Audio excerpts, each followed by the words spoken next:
Assalamualaikum warahmatullahi wabarakatuh. Di sini saya akan menjelaskan teori mengenai sinkronisasi, yang dimana kami berasal dari kelompok 5, yaitu Singa, yaitu saya sendiri, Wahyu Aditya, bersama dengan Muhammad Lutfi Ramadan. Materi pertama yaitu pengertian sinkronisasi. Sinkronisasi adalah proses pengaturan jalannya beberapa proses pada saat yang bersamaan. Oke, selanjutnya tujuan sinkronisasi. Tujuan sinkronisasi yaitu menghindari terjadinya inkonsistensi data karena pengaksesan oleh beberapa proses yang berbeda, yaitu mutual exclusion atau mutex, serta untuk mengatur urutan jalannya proses-proses sehingga dapat berjalan dengan lancar dan terhindar dari deadlock dan starvation. Sekarang masalah sinkronisasi, yaitu bounded buffer problem. Bounded buffer problem yaitu masalah yang timbul karena tidak tersedianya sumber daya yang dibutuhkan oleh suatu proses. Kedua, reader and writer problem.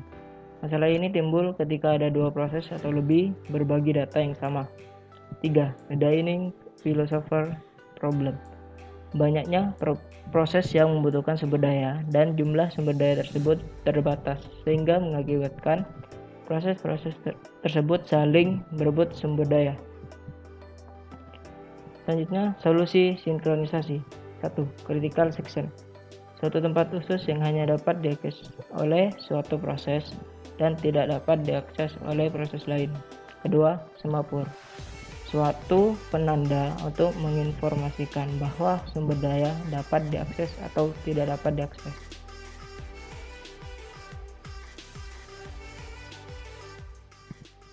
Oke teman-teman, setelah kita mempelajari teori tentang sinkronisasi, sekarang saya akan memberikan analoginya.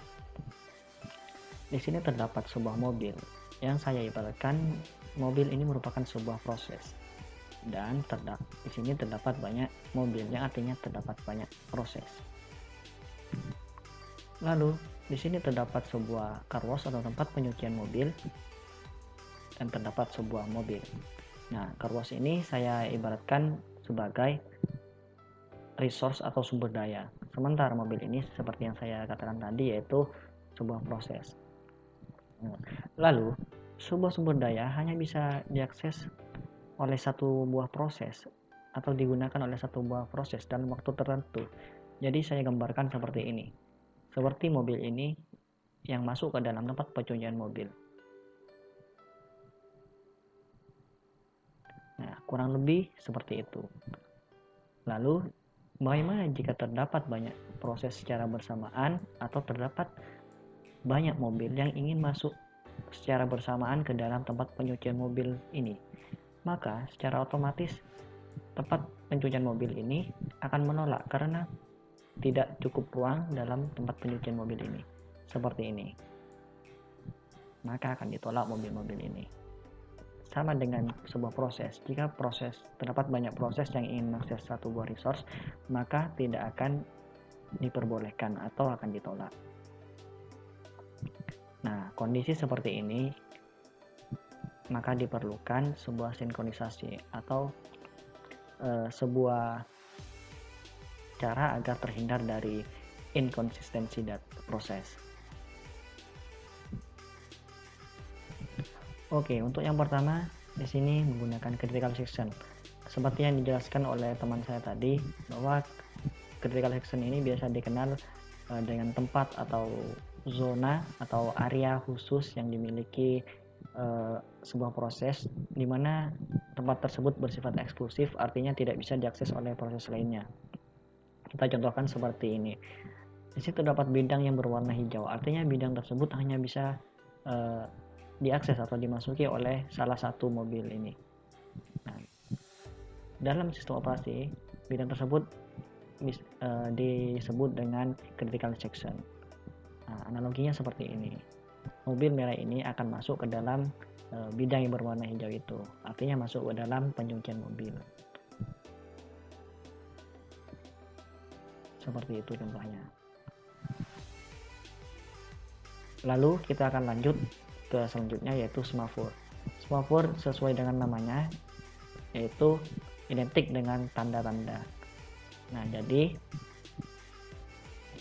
sebuah proses akan menunggu tanda tertentu untuk mengakses sebuah resource.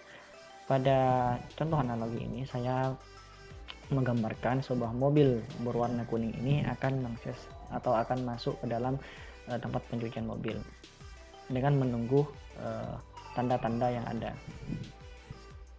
Nah, jika tanda menunjukkan lampu merah atau kita dalam sistem operasi bisa dikenal dengan wait, maka proses tidak boleh masuk atau mobil kuning ini tidak boleh masuk karena masih terdapat proses lain yang sedang berjalan. Nah, oleh karena itu sebuah proses harus menunggu terlebih dahulu atau mobil kuning ini harus menunggu terlebih dahulu untuk masuk ke dalam tempat pencucian mobil ini. Nah, setelah lampu menunjukkan warna hijau atau kita bisa mengenalnya dengan istilah sinyal, maka barulah sebuah proses boleh mengakses sebuah resource atau mobil kuning ini boleh masuk ke dalam pencucian mobil. Seperti ini contohnya. Nah, kurang lebih seperti itu untuk proses sinkronisasi. Kurang lebihnya mohon maaf.